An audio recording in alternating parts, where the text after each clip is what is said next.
आपण पाहत आहात महाराष्ट्रातील सर्व जिल्ह्यातील घडामोडींचा वेगवान आढावा देणारं न्यूज नेटवर्क जी सज्ज मराठी 9 न्यूज। प्रभाग नंबर 15 रायांपुरी इथून आमच्या महिला म्हणजे ओपन महिला म्हणजे आमच्या पत्नीला इच्छुक होतो।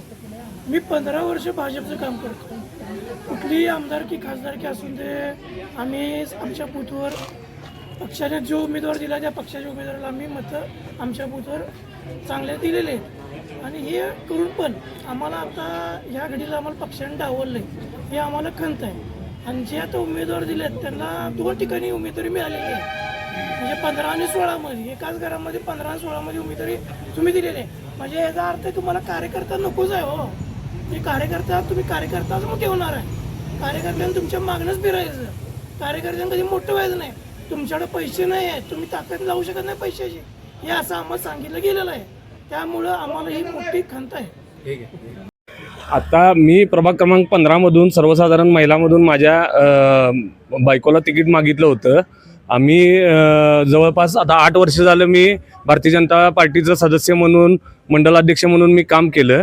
पण आम्हाला 8 वर्ष काम करताना आमच्याकडून बूथ लेवलला, शक्ती केंद्र लेवलला, प्रत्येक लोकसभा विधानसभा निवडणुकीला, पोटनिवडणुकीला आमच्याकडून तुम्ही उमेदवार आहे या पद्धतीनं काम करा आणि तुम्हाला आम्ही तिकीट देऊ अशा पद्धतीनं त्यांनी काम करून घेतलं। पण आता जेव्हा इलेक्शनचं वातावरण चालू झालं त्यावेळेपासून आम्हाला चालू केलं की इथं पैसे असतील त्यांना तिकीट दिलं जाणार किंवा तुमच्याकडे पैसे खर्च करायची कपॅसिटी असेल तरच आम्ही तुम्हाला तिकीट दिलं जाणार। पण इथं आम्हाला एकंदरीत असं दिसून येते की सर्वसामान्य कार्यकर्त्याकडून काम करून घेऊन तिकीट देताना पैसेवाल्या लोकांना तिकीट दिलं गेलेलं आहे आणि ही पैसेवाले जे उमेदवार आहेत त्यांना स्वतःच्या बूथचं क्रमांक पण सांगता येत नाही किंवा बूथ लेवल कुठे आहे काय आहे हे पण बोलू शकत नाहीत आणि घराणेशाही असणाऱ्या कुटुंबाला इथं तिकीट दिलं गेलेलं आहे। एका घरात 2 तिकीट देणं हे पक्षाला म्हणजे आम्हाला बरोबर वाटत नाही।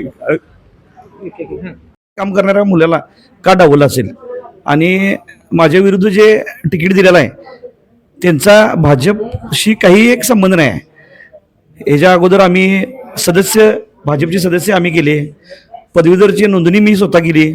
एवढं सगळं करत असताना बूथचं नियोजन आम्ही केलं।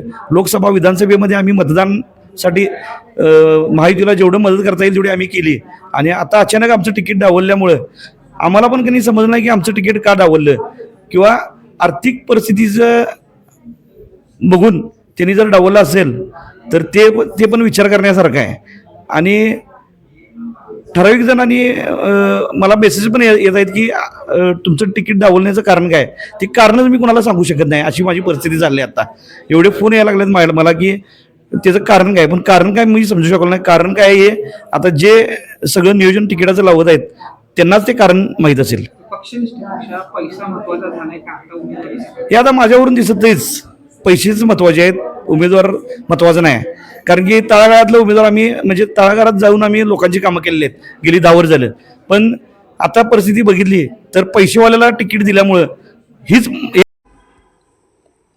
जी सज्ज मराठी 9 न्यूज चॅनलला लाईक करा, शेअर करा आणि सबस्क्राईब करा।